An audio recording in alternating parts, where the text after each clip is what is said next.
Good morning, all. I have a hand to welcome you all in this special occasion of our conference, tourism conference. Our guest of honor, Rector, Institute of Accountancy Arusha, deans, speakers. I'm told that there is our visitors from which college?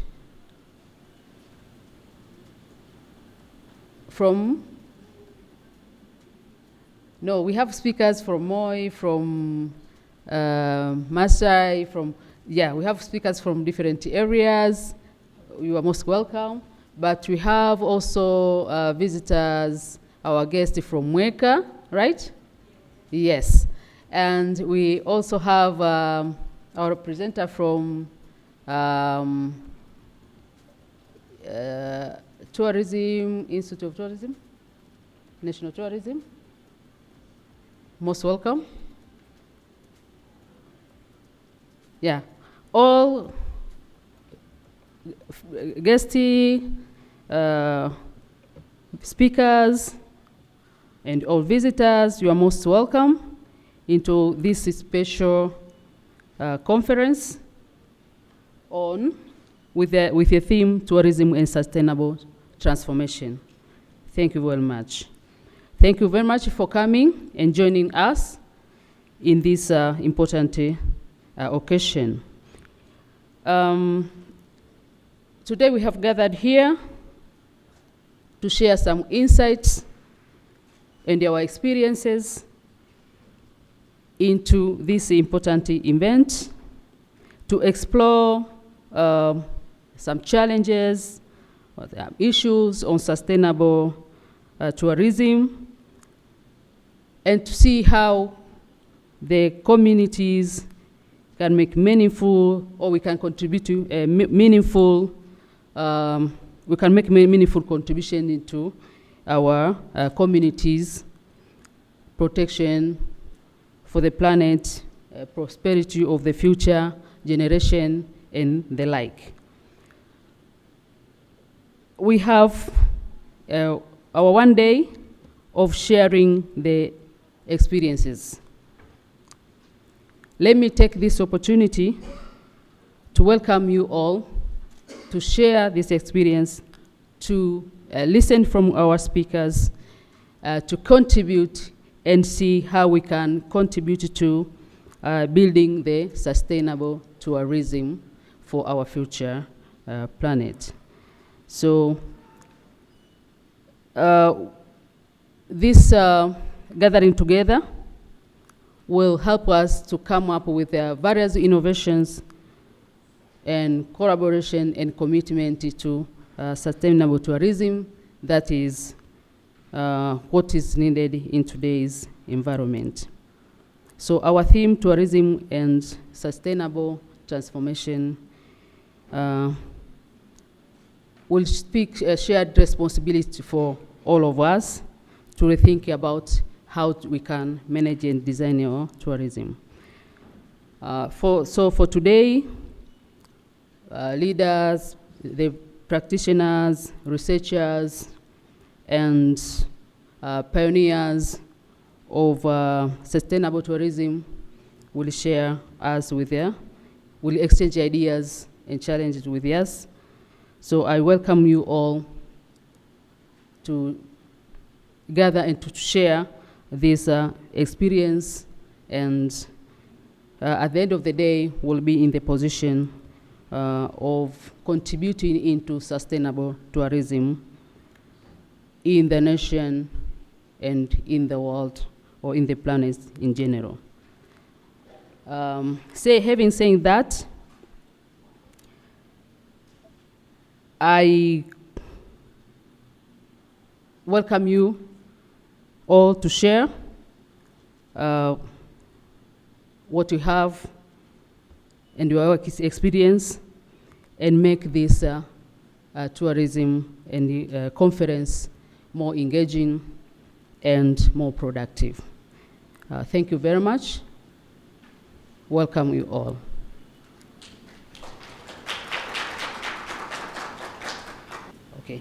Okay, I have been given also the position to welcome our guest of honor, Rector Eliamani Sedoyeka. Good morning, everybody. On behalf of the Institute, again, as Dr. Idinga said, we feel truly happy and humbled for you to be here. Students, lecturers, practitioners, our friends from across the globe, you're mostly welcome. So let me just recognize all of you, Dr. Idinga, Dr. Leticia, Professor Lubua, my friend Somi from HIT, my friend from Canada, students, everybody here. We truly cherish your presence, and we hope this collaboration continues. We see you next year. This is our third year now.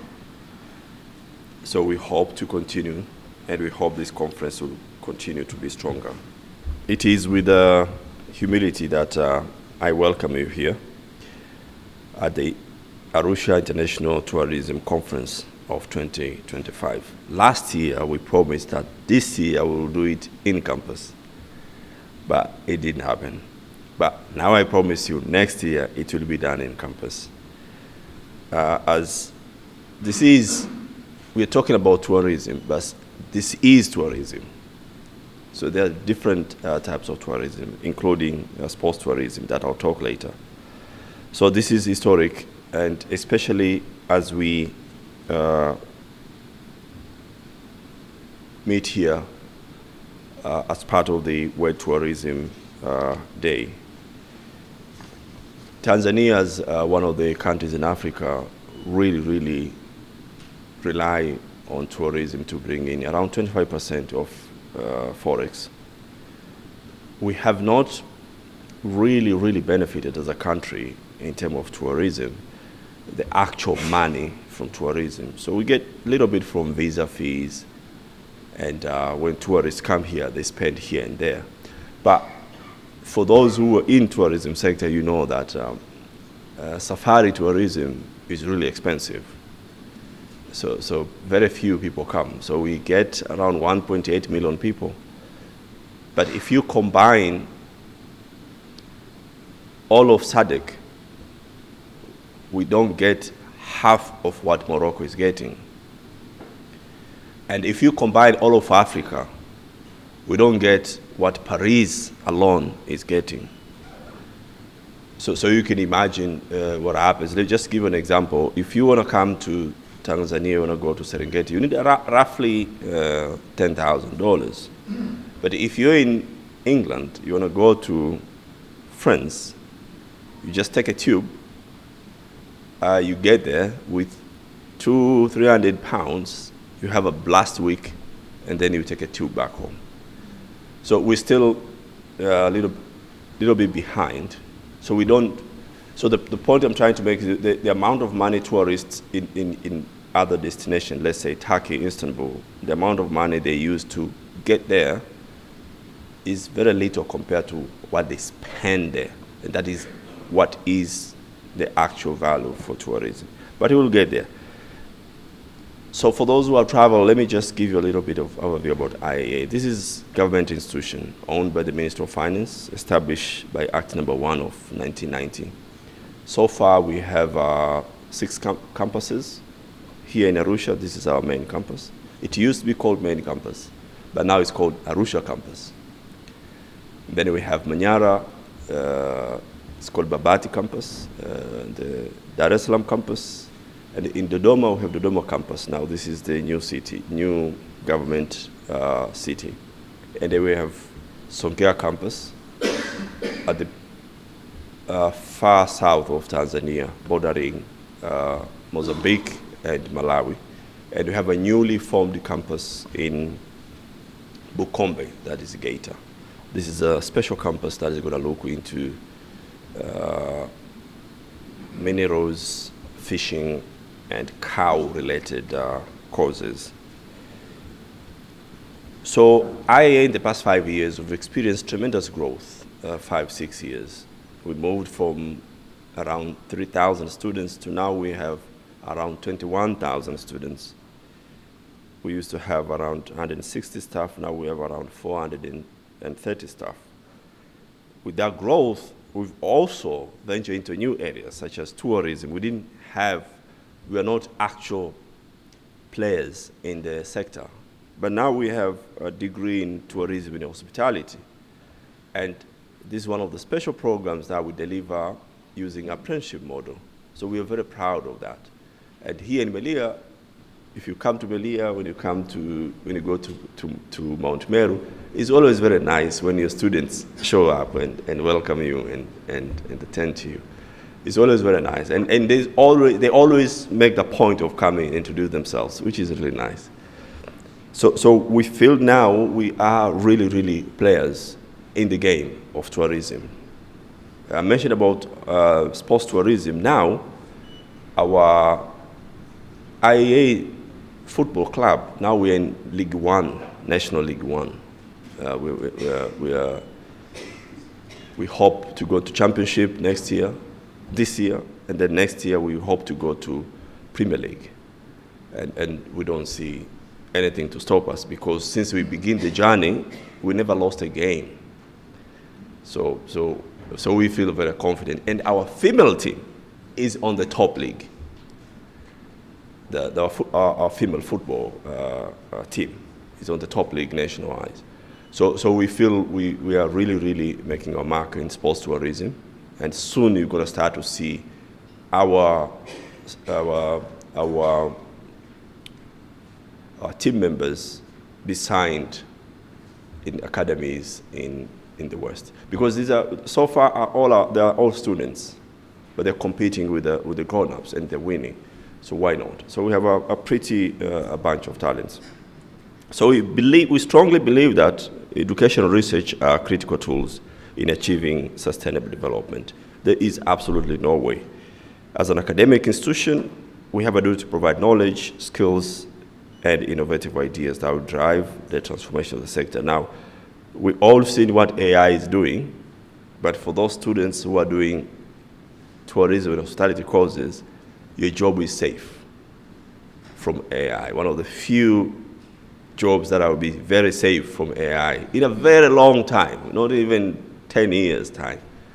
You definitely have to have that human touch and a smile. So tourism is one of the largest and fastest growing industries worldwide. We've witnessed after pandemic, a lot of global commuters were born. We had lockdown, and then after lockdown, people never went back to work. So people are becoming tourists while working. So it's kind of new community being born. So people take their laptops, go somewhere in Arusha, in Bali, Nairobi, and then they'll continue to be working, but also living. But sustainable tourism cannot be taken for granted. The impact of climate change, environmental degradation, over-tourism, and loss of cultural heritage always demand careful approach from all players such as policymakers, investors, researchers, and communities. So this conference now offers a platform for us to engage in honest conversation, exchange different ideas, best practice, and develop solutions for safeguard of our environmental tourism, environmental impact, while sustaining economic benefits. We are committed to support tourism, not just as an academic discipline, but as a pillar for national development. And tourism is one of those sectors that is really, really critical, is really dependent on human capital for it to work. So you can have everything, but if you don't have a right human capital, right mindset, tourism and the benefit of tourism will not be fully utilized. So as an academic institution, we feel it's our job to play that role. We have invested in training, research, and consultant services that address really challenges to tourism, hospitality, and sustainable development. So through our collaboration with government agencies, private sector stakeholders, and national partners, we are working to ensure that our generations are not only employable, but also prepared to lead innovations and sustainable tourism. I don't know who said this, but some wise person said the best way to prepare for the future is to make one. But sustainable tourism is easy to say. So it's easy to say sustainable or eco or whatever word that sounds good. But it really, really relies on inclusivity. Everybody should feel part of it. It is essential that communities living near the attractive areas, where there is a park or cultural sites, are empowered and benefit directly. They feel part of it. I once had a privilege to serve the Ministry of Natural Resources and Tourism, and we could witness the first-hand, especially the poaching problem, that your best line, your first line and the most strongest line of defense are the people around the park. But it is always, I always used to feel bad when you go talk to them, because they tend to get what they get from the parks normally is elephant coming to eat their crops. So it's like, so what is in for us? And then our law, if that happens, and if you kill that elephant, you are in big trouble. So always community feel like, So there's always that, yeah. So in return, they'll say, okay, no problem, we'll protect the park. And in the evening, at night, they'll send the cows. So at least win-win.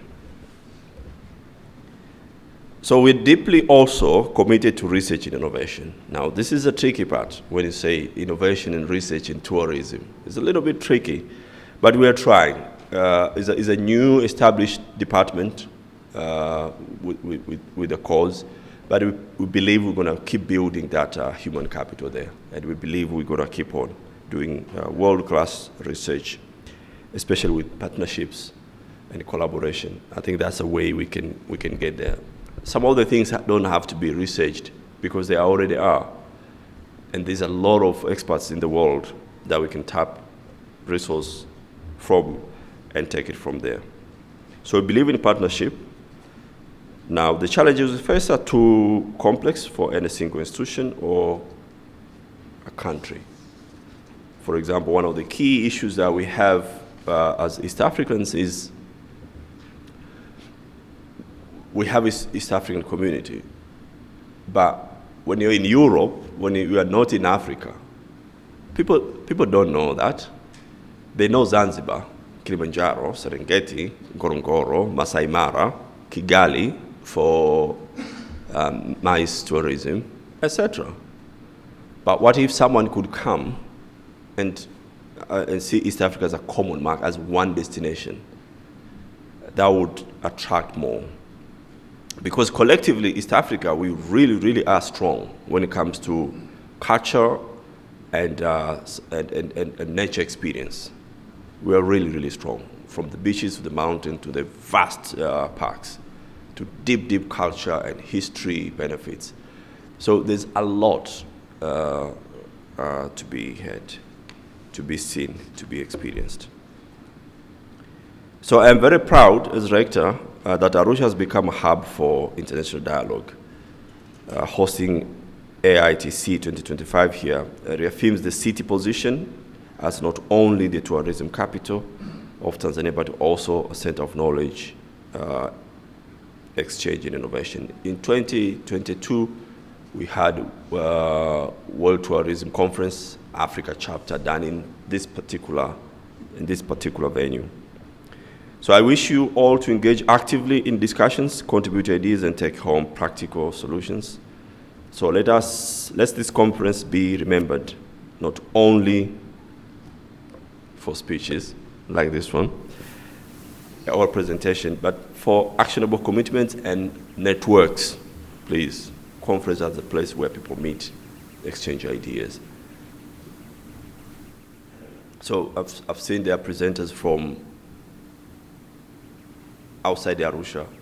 So please, next year, I would like to see you partnering with one person in Arusha and present a paper. It's quite simple. You create a simple questionnaire, comparative study between people experienced in Arusha and Morogoro, if you come from Mzumbe. And then you collect data, kule mwingine ana collect data hapa, voila. So with these words, before I complete, please let me pay special thanks to Somi, Dr. Somi, soon to be. He's a coordinator for HEAT project. This is one of the sponsors, key sponsors for today. HEAT is the Higher Education for Economic Transformation. This is a government project that believes through higher education we can spearhead economic transformation. And tourism being one of the key sectors, one of the key 6 priority sectors from the government point of view. So we believe this is a really, really good thing. Thank you very much. Please pass my regards, and I hope to see it in our HEAT website. It is my honor and privilege to officially declare the Arusha International Tourism Conference 2025, organized by the Institute of Accountants Arusha, Faculty of Hospitality, is now open.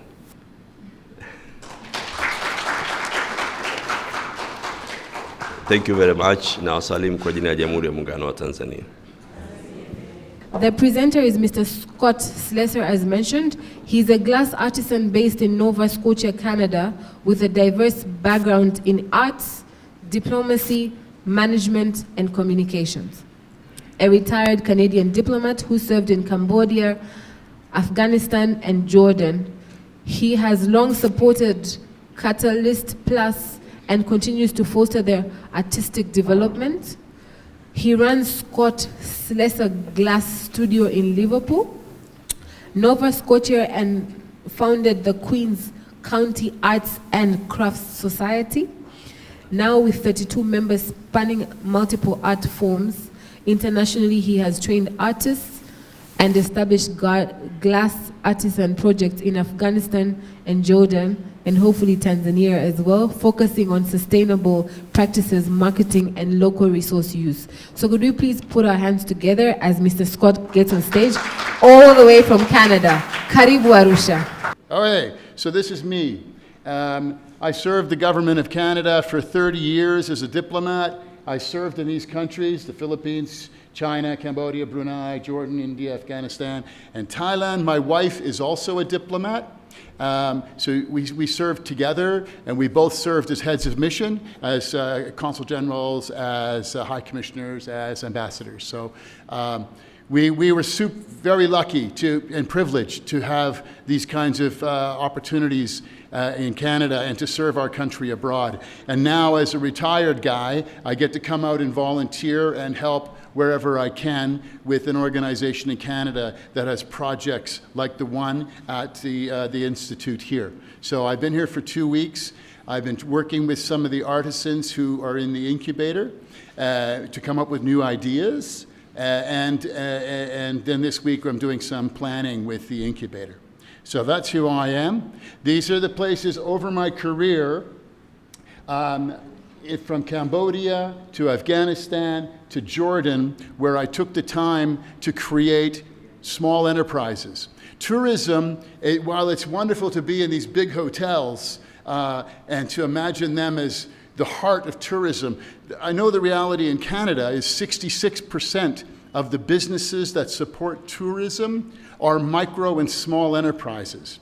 In Australia, it's 70%. In the US, it's somewhere similar to Canada. I don't know what it is in Tanzania, but I'm pretty sure it's going to be 50 or 60 or 70% of the businesses supporting tourism are small businesses.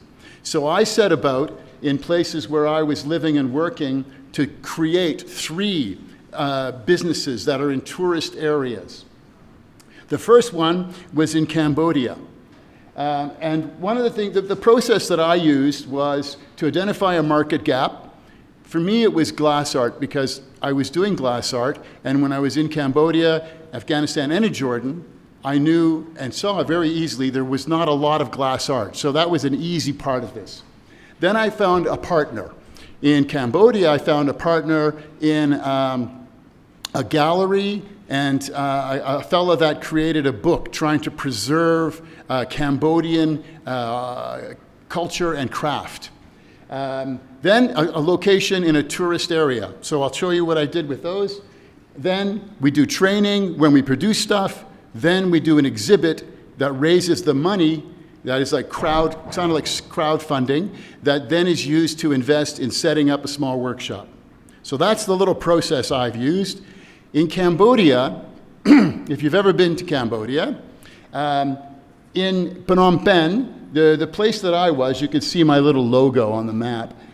It's like not even 100 meters from the Royal Palace.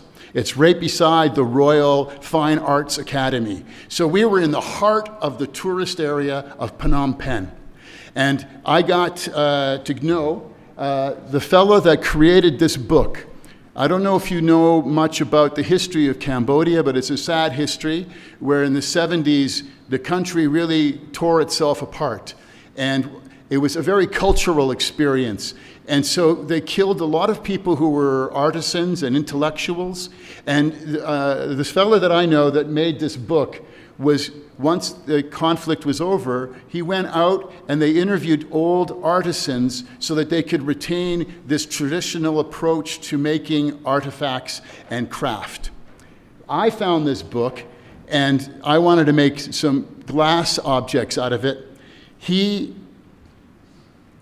I'll go back. He not only allowed me to use the images, but he told me he had been training street kids in a 4-year fine arts program, and he had just graduated 12 of them. And he gave me these guys, and I trained them for about 2 months. So I'm just going to show you it's a little slideshow. Whoops, back, wrong way. A little slideshow about that whole experience. You'll see these guys and me working together.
Is this working now, guys? Where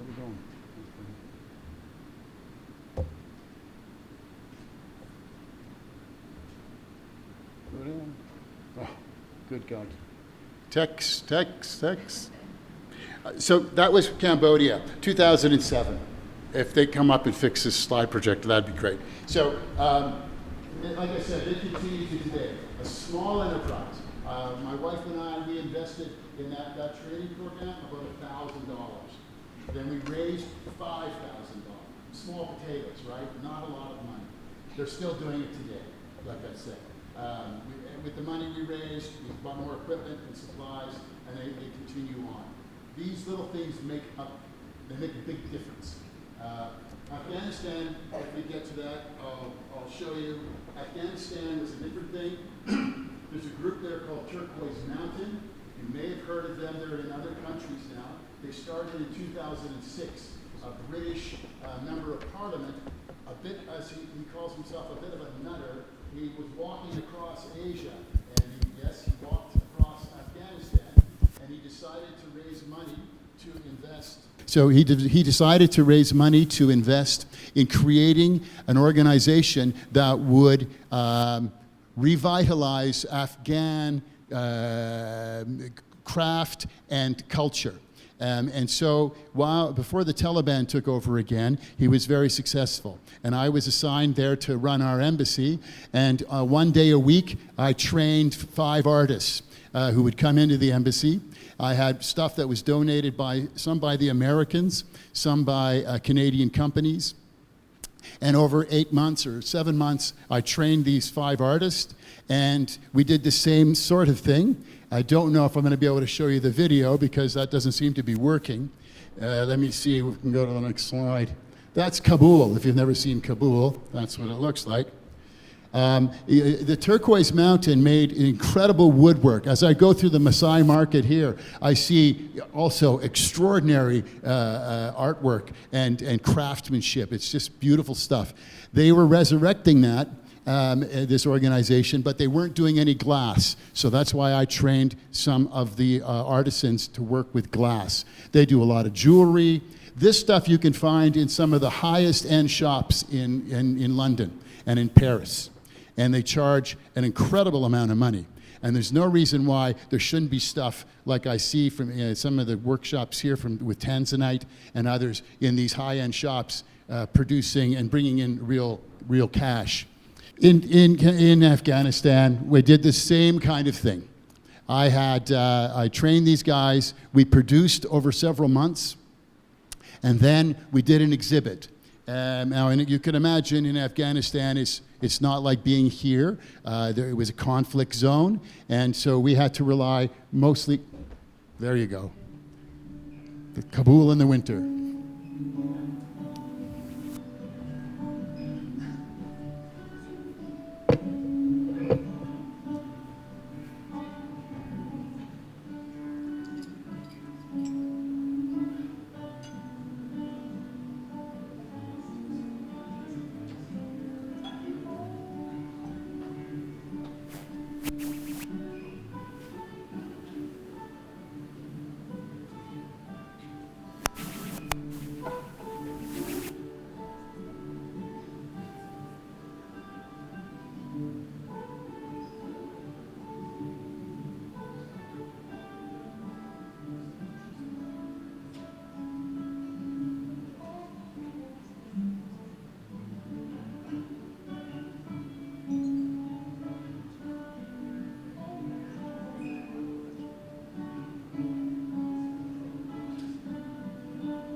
Is it going to go?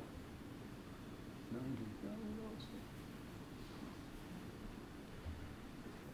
Director of IIA, the management, and the participants of the conference, I welcome you to this session whereby we are going to do the critical discussion of what has just been presented by Mr.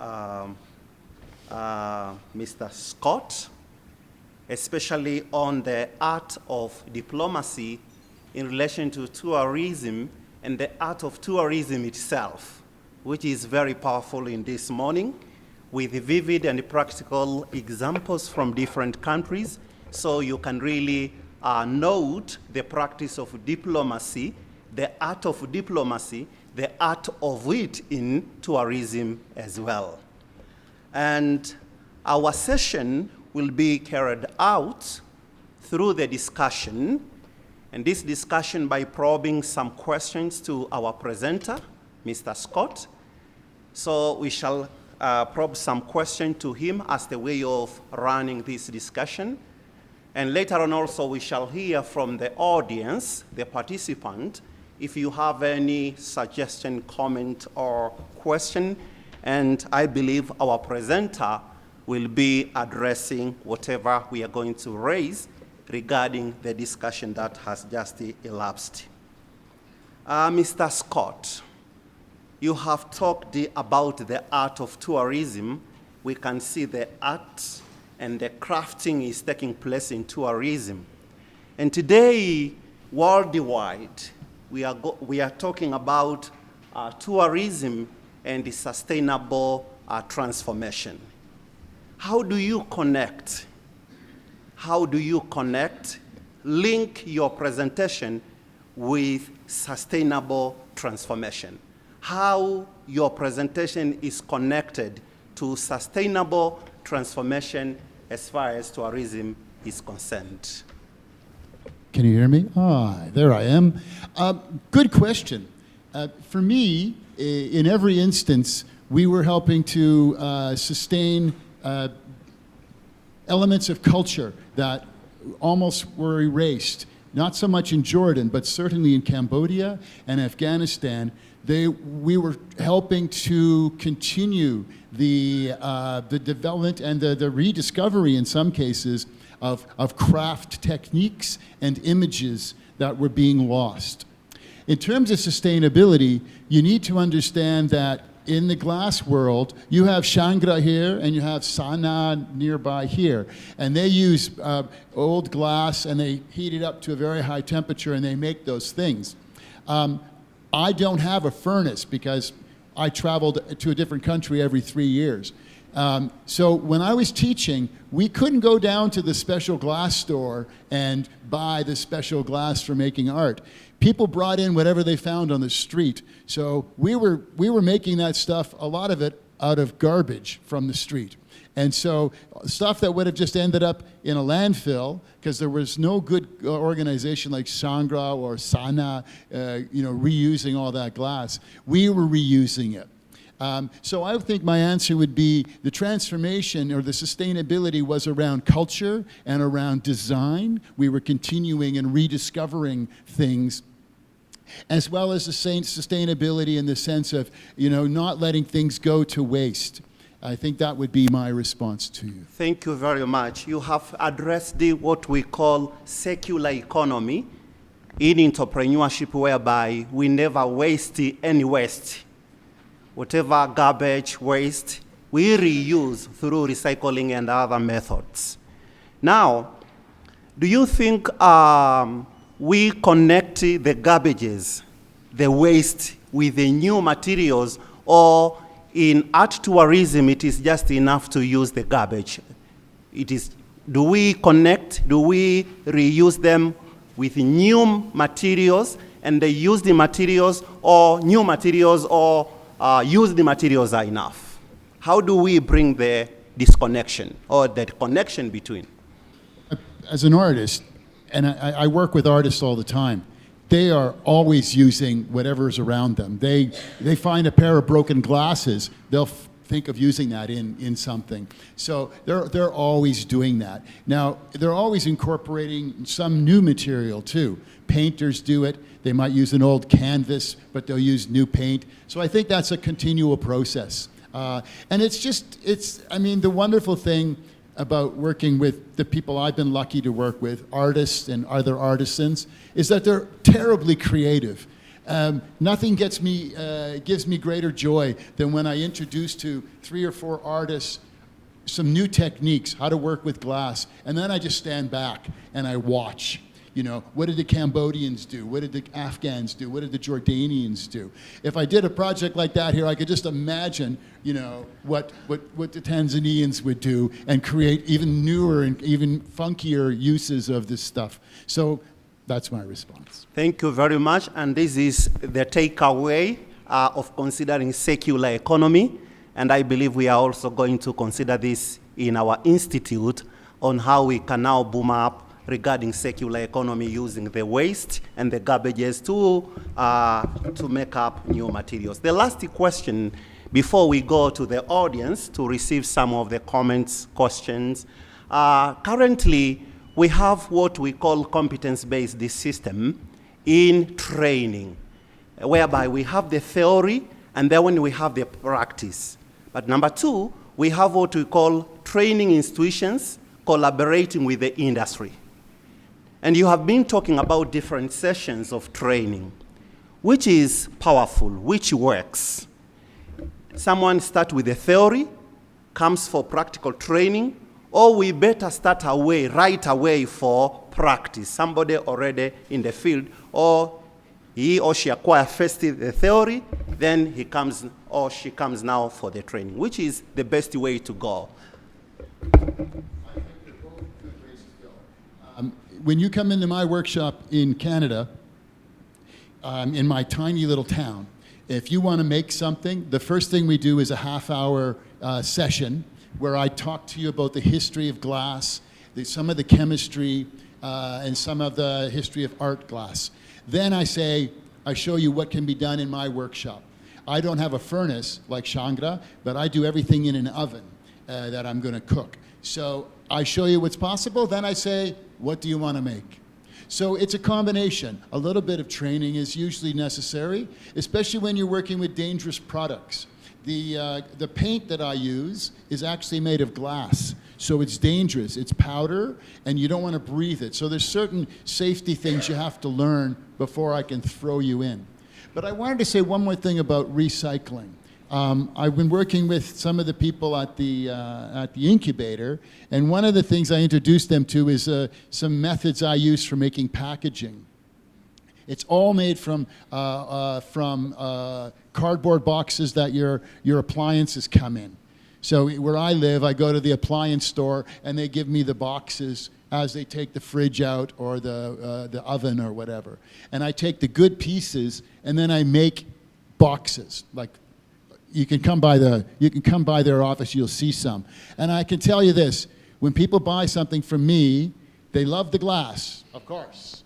But when they come to pick it up and they see it in one of these handmade boxes, every single time they put the glass aside, they say, that is a great box. And inside it says LG or whatever the box was. On the outside, it's got a nice design, super simple. And I tell them you can take that home and you can throw the box in the fire because it's all recyclable and it's just garbage now. So it's really important to use what's around you as much as you can, and you can add a lot of value to it. Thank you very much. Maybe we shall proceed later on the discussion whether how much time do we use for theory, how much time with practice. Perhaps later on we will continue. Maybe we go back to the audience. If you have any question, comment, suggestion, point of discussion, it's your high time now to raise it to our presenter, Mr. Scott. Anyone? Raise up your hand. I see you. I point you. I welcome you for a question or whatever. Karibu. We start with our sister on my left. Good morning, everyone. Mr. Scott, I am I wish if you introduce yourself, affiliation, and straightforward to the point. Okay, my name is Caudence Ayoti. I'm the founder of Demi Tours and Travels, which is a female-owned tour company based in Arusha, and we are more keen on impact. We believe tourism does not happen without sustainability. So that's the company that I represent here. I would like to ask you one question. Did you come with some items that you have made out of glass? It would be nice to see them. My name is Hassan Omar Abdallah, the founder and managing director of Tanzanian Han Heritage, a youth-led initiative. I would like to ask you, Mr. Scott, are these drawings, which are made from glass, related to the heritage of those places? Are they related to the heritage and culture of those places, or you are just making the new models through those glass? Thank you, Mr. Scott, for a great presentation, and especially because of the experience that you're bringing to our conference. My name is Edson Lubua, and I'm coming from the Institute. I would like to have not actually a question, but a contribution toward what you've just presented here. So, as I was contemplating about the presentation that you made here, two things came to my mind. Number one, the issue of environmental conservation, which is a very important issue in our time. Whenever you want to introduce a business, an idea, or to engage in a venture, that's one of the important things to consider.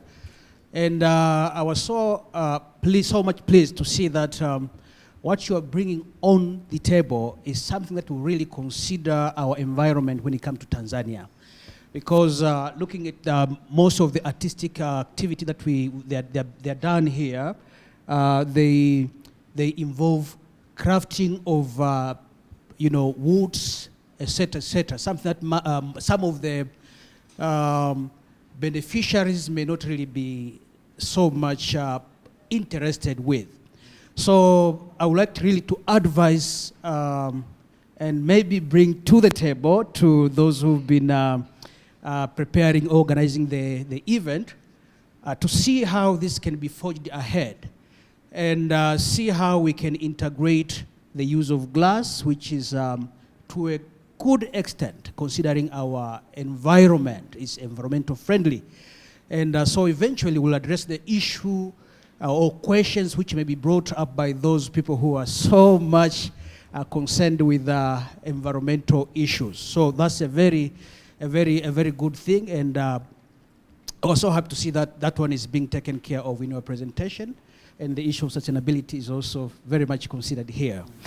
And but also we have an issue when it comes to, it's a worldwide issue, the issue of employment.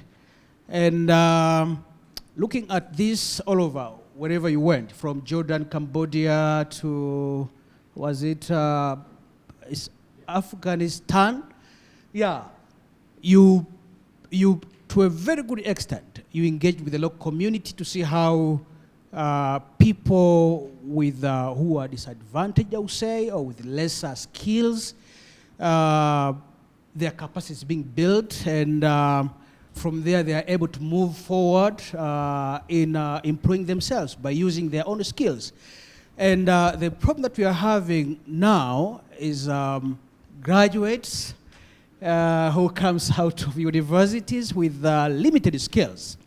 So I would again say that the presentation is coming in the right time, where as a nation and as a world community, because this is everywhere, we are thinking on how we can bring on skills which can help the young community to employ themselves. So again, I will see that this is something which is very much important, and we need to advocate and create awareness to our communities and see how they can embrace the idea, the skills, and see how they can uplift their economical status by the use of glass crafting technology. Now, so three issues, or I will say three questions that comes to our mind when it comes to this reasoning. Number one, do we have the need of the skills, technology that you're bringing on here, definitely we need. So the question of the need as a nation is actually quite open. But with that one, now the other question comes, do we have the skills? Now that's where now universities and stakeholders are coming in. And I'm so much happy that you've already started engaging with our incubator and some other stakeholders who are here to see how those areas where the skills are lacking, you can make the difference and see how we can push that ahead. So definitely, yeah, we need that one. Skills, yeah, we may be lacking, but honestly, lacking is not a problem, but having the right direction, lacking the right direction, that would be a problem. But as much as we're having the right direction, I think that one is, we're in the right place. And the market is quite open. Like I said, there are those who may not be comfortable with woody crabs, etc., but now with this one, we are being added. So thank you very much for your presentation, and I believe that we are going to build a good foundation from here on about glass art. Thank you very much. Thank you very much, Professor. Very quickly, what do I take away? I've been working with some artisans here who are Tanzanian, and my takeaway is that there's great imagination. There are great resources here in terms of wood and other objects that you can make things from. And that my takeaway is that we just need to unlock some more of the imagination. When I go, like in other places, I see similar kinds of products. And we got to kind of look at them from different angles, so they're not all what you find in the Maasai market. I have to tell you, I'm surprised to find two, we call them hot shops, Sangra and Sana. To find two of those in one city, my capital of my province is the same size as Arusha. We have one.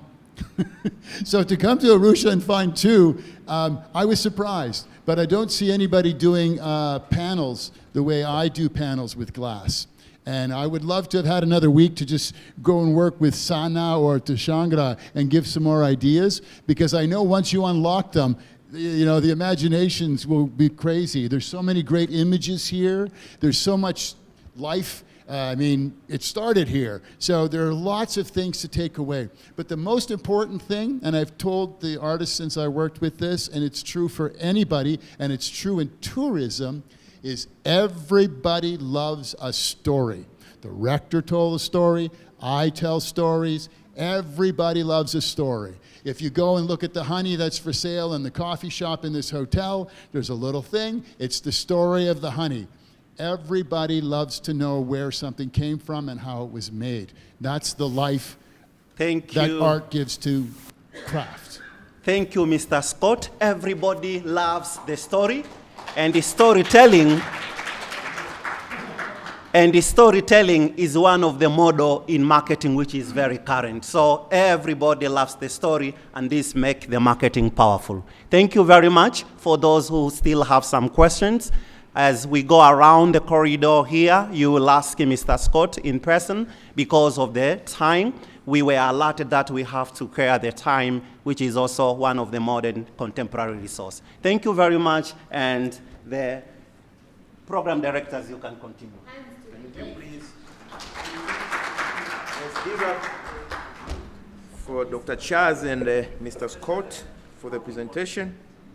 And as we proceed, the next presenter will be online, but we need to break at least for 15 minutes. And during the break, we shall have some group photos from the guest of honor and other members. And as well as far as we shall be breaking, there is breakfast. You can take your health break while the group photos will be going on. As I say, my name is Lona Bonifasi Mujarubi. With my co-researcher, Dr. Charles Raphael. Together, we conducted this study on the digital transformation landscape within the hospitality and the tourism industry in northern Tanzania. We represented the Tengeru Institute for Community Development, and Institute of Accountancy, Arusha. Our research examined how small and medium enterprises in hospitality and tourism and navigating digital adoption, what challenges they face, and how this affect competitiveness in the region. Now, what was the inspiration for choosing this title? Of course, because Northern Tanzania is the backbone of tourism, and with attractions like Serengeti, Tarangire National Park, and Kilimanjaro and others, we saw the importance of conducting this research. But yet many small, medium enterprises here lag behind in digital adoption. So this gap motivated us to focus on this region. Our presentation starts with digital transformation to see what exactly was the problem setting. Digital transformation has been globally recognized as a driver of efficiency, customer satisfaction, and new business models in hospitality and tourism. However, in northern Tanzania, we find that adoption is still limited and uneven. So this gap negatively impacts the region's ability to attract techie-savvy travelers and respond to rapidly changing market demands. So while a study on digital transformation in Tanzania exists, there's still a significant empirical gap in localized context, especially in the northern tourism circuit. So why is the adoption more uneven here? Because infrastructure disparities, education level, and exposure to international markets was varying greatly. And when you look at the urban center, like Arusha, are more advanced than rural areas. I can give one example. Some lodges still rely solely on walking instead online platform, missing out on international tourists who book in advance.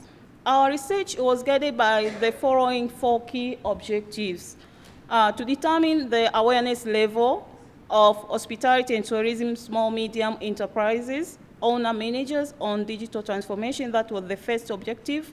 Secondly, to analyze their digital ambitions compared to what they have actually implemented, and to identify digital tools currently used by the owner managers of the hotels and tourism small and medium enterprises in northern Tanzania.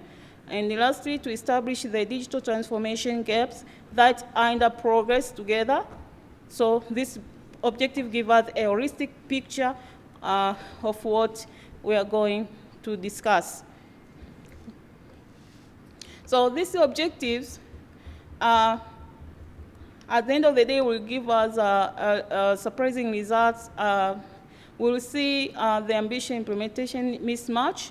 Also, we'll see how many social media enterprises had big inspiration, but where exactly they stuck with only basic tools.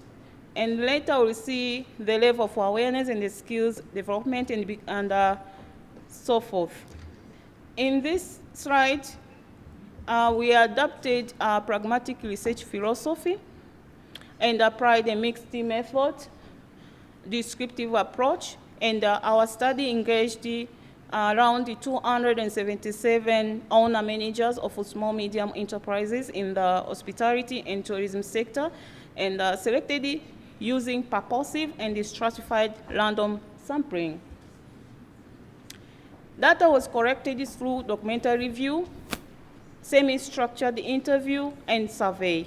Analysis was conducted thematically and statistically using IBM SPSS version 27. So this allowed us to capture both rich and narrative and measurable patterns.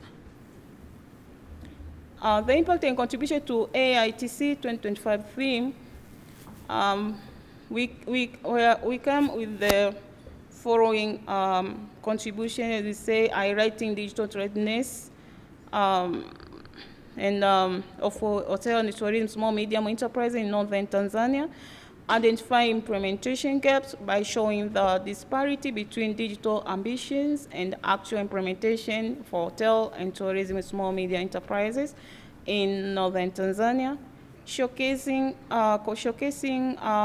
effective digital tools in hotel and tourism small-medium enterprises in northern Tanzania, and also informing policy and investment decision that is offer evidence-based guidance for public and private stakeholder attending AITC 2025, that is the Arusha International Tourism Conference 2025, to design policy, programs, and investment that foster inclusive and secure digital transformation for hotel and tourism small medium enterprises. And another contribution for this AITC 25 is promoting regional competitiveness, that is broader discussion at AITC 2025 on how digital transformation enhance competitive of hotel and tourism small medium enterprises in northern Tanzania. And lastly, to encourage knowledge sharing to the conference like this one and capacity building on digital transformation adoption in hotel and tourism small medium enterprises in northern Tanzania. Thank you so much.